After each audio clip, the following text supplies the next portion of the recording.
Okay, so on to the next track in the Let's Be Frank Again series, man. This one over here is called Stakka. Here we go. In brackets it says again to the temple of consumption, which this one sounds like is going to be quite interesting. The comment over here for this particular piece is recommended the lyric link. Okay, so I've opened that. 1983, band is from Sweden. Tom the Move Bredesen will give us the facts. Go full go. This is for the squad. Awesome. Before we even get started, firstly, for those of you only joining now, I suggest you go back to the beginning of the series, which is literally just one reaction ago, and start from there. Second thing is the 535 series. There's 3 slots left, literally 3 slots, so everyone wants to grab them and then we can close it up. 3 slots left. I'm leaving the link down in the pinned comment and you can click on that and do that, and then we've got the whole of December filled up. So yeah, for those of you who want to do that, once that's fully booked, I'm releasing a video and explaining everything in terms of what we're doing, how we're doing, what the competition's about, and all of that. So yeah, let's rock and roll, man. Stakka, never heard of this artist. That's the first time I've ever heard of this artist, and it says here we go. Let's rock and roll. Here we go.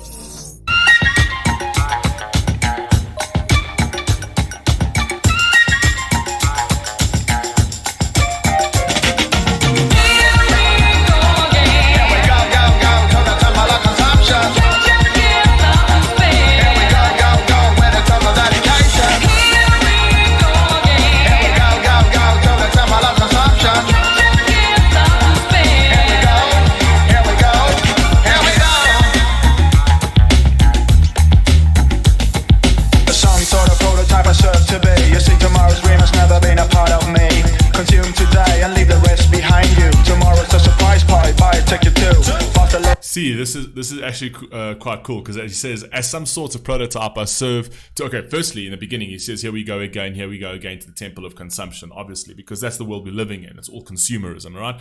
But then when he goes into his actual verse, it says, as some sort of prototype I serve to be, you see tomorrow's dream has never been part of me, right? I'm never thinking of of what comes ahead, you know what I mean? I'm very short-sighted, and I can only think as far as my nose, essentially, right? It's what I can get today, consume today and leave the rest behind you. Tomorrow's surprise party, buy a ticket to. That's actually quite clever. That's very clever. So this is basically, and the whole premise is going to be about consumerism and now having this laxy daisy sort of mentality of YOLO, you only live once, therefore I don't need to care or plan about my future, because we're not there yet. My future's not here. I can't even see my future. What I do know is I'm right here, right now, and I want this right now. Do you know what I mean? And that's literally like children, before they actually are able to control that, and you teach them to not be so impulsive. Children are like that. I want it now. They have no concept of time. And you have adults like that have absolutely no concept of time, in terms of like everything has to be now. I have to get it now. And it's like, yeah, but getting it now, maybe you can't afford it. Maybe it's going to affect the future. Maybe you won't be able to pay your rent if you do that now. I don't care, as long as I have it now. The end of the month seems like a far distance away. I'll make a plan. You know, they start going into these justification things that they know they can't, but they're moving further away from realism, because they really just want that item or that whatever they're wanting to get right now. Let's go. Tomorrow's a surprise party, buy a ticket too. Past 11, past 11, past the arrival. Eat the food while it's still hot on the table. You gotta spend if you can. The greens are burning in your pocket. If you spend it right now, you get as high as a rocket. And nothing it on jokes will lose its value tomorrow. Consume so much that you can always borrow. This paradigm's the best one since that I creation. Get you and shape up. This is the revelation. Shop, take the rope. Expect the civilization. Don't believe what you hate about the next generation. If you go with a lot of touches, slip away your happy man. It's true. The burning in your pocket, spending what it can. That's true. Here we go. Yeah, these words are very true over here. Everything you don't use will lose its value tomorrow. Consume too much today, you can always borrow. Yeah. This paradigm's the best one since the day of creation. Get your gear and shape up. This is the revelation. Shop till you drop has built this civilization. Don't believe what you hear about the next generation. If you go with a lot of toys, you'll slip away a happy man, right? That's the statement of like the man with the most toys wins, right? The greens are burning in your pocket. Spend it while you can. That's crazy, because it's 100% true, firstly. And secondly, corporations have actually, they cottoned onto this a very, very long time ago. right? If you go back to like I think it's called Osram. Was it Osram? I think it's Osram that created a light bulb, or one of the first light bulbs, right? A light bulb that would never blow out, like the filament would never die. And they realized if we create a light bulb like that, we can never, we can't sell our products again. Right, so there needs to be some level of obsolescence in our product, so that it has a certain period of time, and then afterwards it goes out, and then you have to buy another one, or else we can't exist as a company. Right, that was still moderate obsolescence, and then it started actually going into vehicles like Mercedes-Benz, Ford, and things like that. They made cars to last, but they realized because they were making cars to last, they were lasting and people weren't buying cars, which is putting their business in jeopardy. So they started using cheaper materials to actually shorten the longevity of those products and those vehicles, and that you'd have to buy them more and more and more often. But the man who changed it all, the man who was brilliant, and the guy who changed it all was Steve Jobs. Steve Jobs changed the idea of obsolescence in terms of like, we don't make the product obsolete in terms of like using materials that are cheaper, so that after a period of time it like sort of wears and degrades, and you're forced to throw it away and buy a new one. No, what we'll do is we'll create that planned obsolescence in the consumer's mind, right? That we will make the product such high quality, right, that when they hold that, it almost feels like an extension of them, right? And when they buy that product and they have this beautiful thing, and they created this whole thing about how you peel off the plastic on the screen, and it's something that is so surreal for the consumer that you get that dopamine kick. At the moment the next one is released, your one feels like a donkey. It feels outdated, right? So you feel like, oh no, like everybody else has now got the iPhone 15 and I've only got the iPhone 14, which is a perfectly fine phone. There's absolutely nothing wrong with that. A phone is a phone, and you can do everything on it, and it's still fast and still everything, but they're going to give you a reason to purchase the next one. Because even though you've got a high quality, high premium product that is literally in your hand, and they can go for another 5-6 years, right? They make you feel that you're not part of the crowd anymore. Right? Everybody's moved on without you. Everyone's on the iPhone 15, and you the pleb that doesn't have the iPhone 15. What does that say about you? What, you can't afford the iPhone 15? Right? So it's all about status. So Steve Jobs played into that status society very, very well, in terms of like give them the highest quality but make the product obsolete in their own minds, which is a very, very clever marketing tactic. But it has been very, very detrimental to society. Because we hold everything, there's no value to anything, right? Everything's novelty based, right? And when the one novelty dies, we quickly need to rush to get the other novelty, or else people will look at us funny. You know what I mean? God forbid we have an iPhone that's 2 generations old. Anyway, carry on.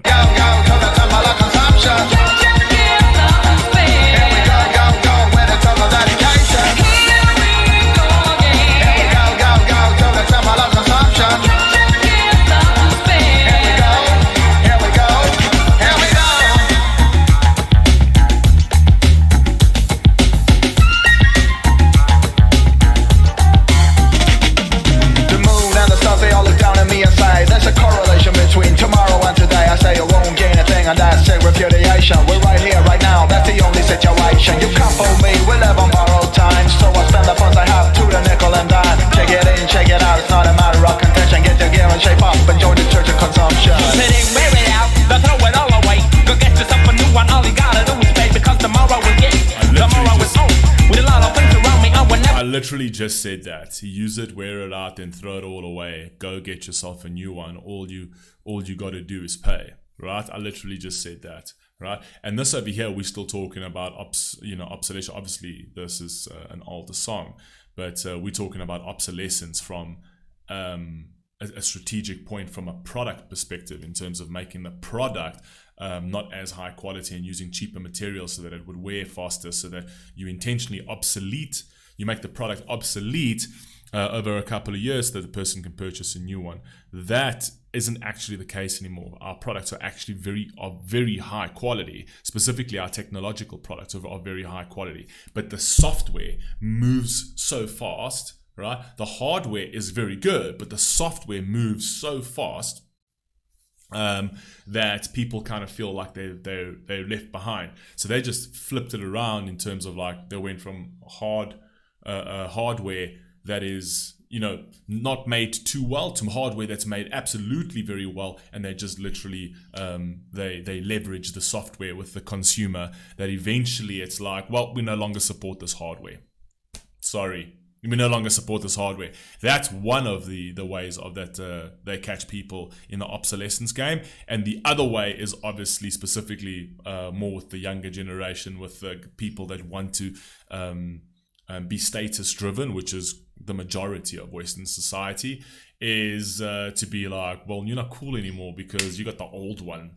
Yeah, but the old one's only a year old. Yeah, man. Like, we don't need a new iPhone every single year. We really don't. It can be bi-yearly. It can literally be every 2 years you can have a new iPhone, right? But no, they do it yearly because they know they've managed to, they've psychologically manipulated that market so successfully to the point that they know, well, we'll just release stuff and they'll buy it. Well, they'll just buy it.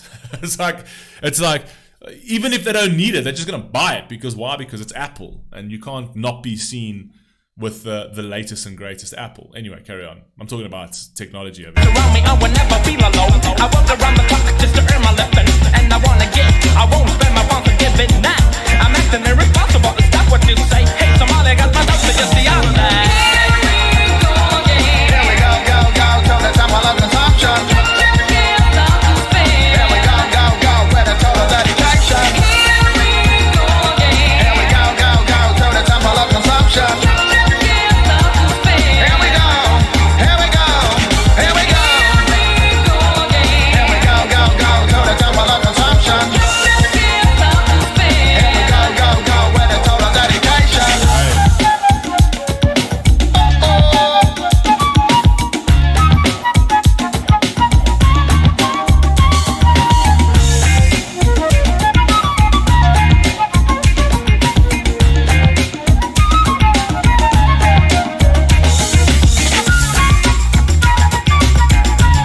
Clever that they're actually showing those like death stories, those trinkies that absolutely have zero purpose.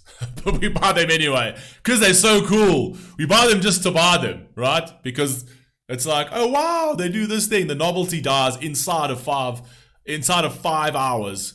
The novelty dies, and then it's like, why don't I even spend money on this piece of shit? You know what I mean? Anyway, carry on.